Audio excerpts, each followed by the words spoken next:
We got people that are so self-absorbed that just because their little thinking niche market isn't being represented, they want to freak. Atheists.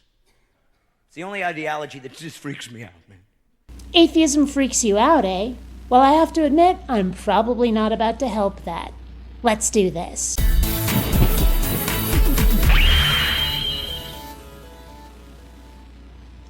Greetings, fellow space travelers. BionicDance here.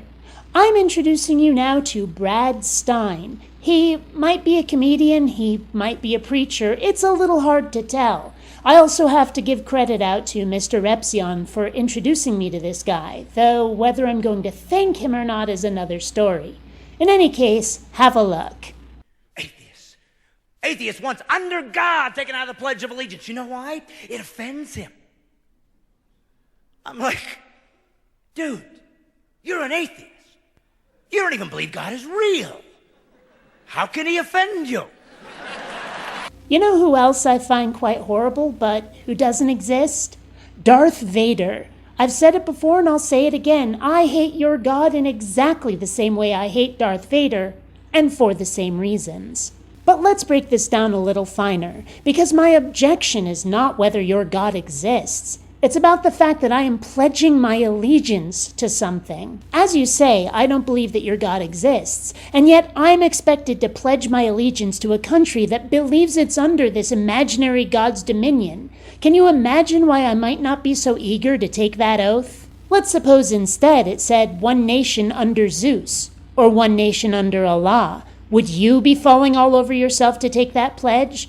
And if not, imagine how I feel. I might as well be pledging my allegiance to Skeletor. And let's suppose that your God is real. Like I said, I don't like him for the same reasons I don't like Darth Vader. They're both quite horrible people. So I'm still not going to pledge my allegiance to a nation that has given him its loyalty. Who is more irrational? The guy that believes in a God he doesn't see, or a guy who's offended by a God he doesn't believe in? You know, there's a reason I don't go after people who believe in the healing power of crystals. You see, they're not constantly interfering in people's lives in unwelcome ways. But those of you who believe in a God that you can't see, do. If you were nice and fluffy bunny people that didn't make my life worse, I wouldn't go after your God. I certainly wouldn't be offended by him. You see, whether your God is real or not, you people have a holy book in which your God says lots of horrible things, and you do think it's real, and you act on it, and you wonder why I get offended? So really, who is more irrational? The people who say they can't see a God or even know that he exists, and yet they're going to pledge to him their allegiance and follow all the dictates in a book that could well be fiction, or the people who are telling you to knock it the hell off? What else is freaking you out? Unicorns? Unicorns! Oh, they're saying the unicorn word in school. Run, run! And the very instant there is scripture, dogma, that has the unicorn cult making other people's lives worse, I'll start treating them the exact same way I treat Christians. But not before. We look at life and think it has purpose and meaning. We think that love is real and courage is real and nobility is real and honor is real. None of those ideas that I just told you that you believe is real is in matter. It's not in molecules. It's not material. It's transcendent. It's something beyond our humanness. Bullshit. We know where ideas come from. We know where emotions come from. They come from the brain. They come from the adrenaline system and lots of other places in the body. We can prove this. We can put EEG electrodes on somebody's head and measure their brain activity as they experience different things. We know where this comes from, and it is not transcendent. And are you really going to compare your God to an emotion or an idea, and not to another supreme being that's been known to affect the physical world like, say, Zeus or Thor? Really? Think about it for a minute.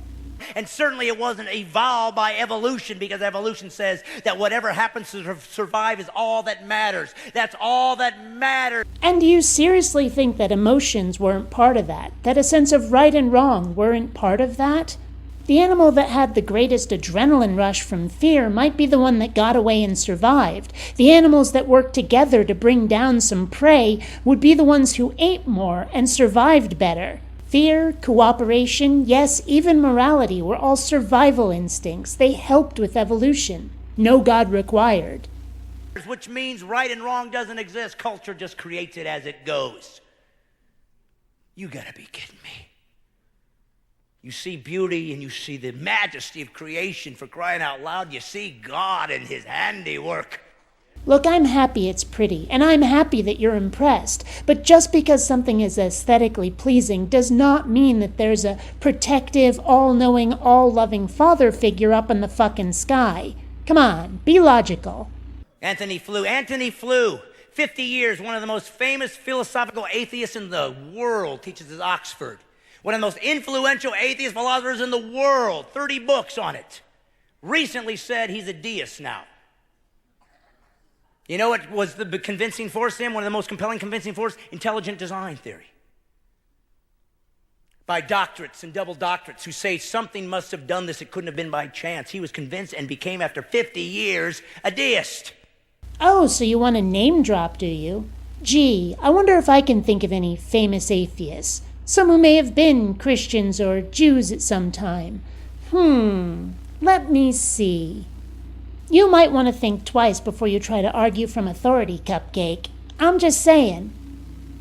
Intelligent design theory, the same theory that a judge in Georgia said you're not allowed to teach kids. Because he's smarter than the atheist philosopher from Oxford. Gee, let me think. You're not allowed to teach an explicitly religious concept in a state-run school of a country that is supposed to have the separation of church and state. Gosh, why would a judge ever rule that way? But I say there's a whole bunch of people like us who aren't going away and want our country back, and will fight for it. You want your country back? Really? Let's examine that for a moment.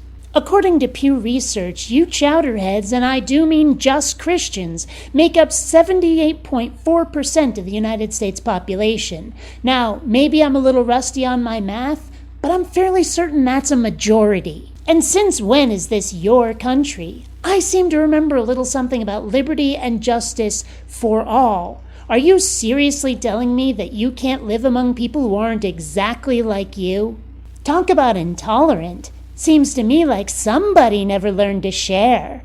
This kind of victimhood mentality is exactly what happens when the mascot for your religion is a martyr.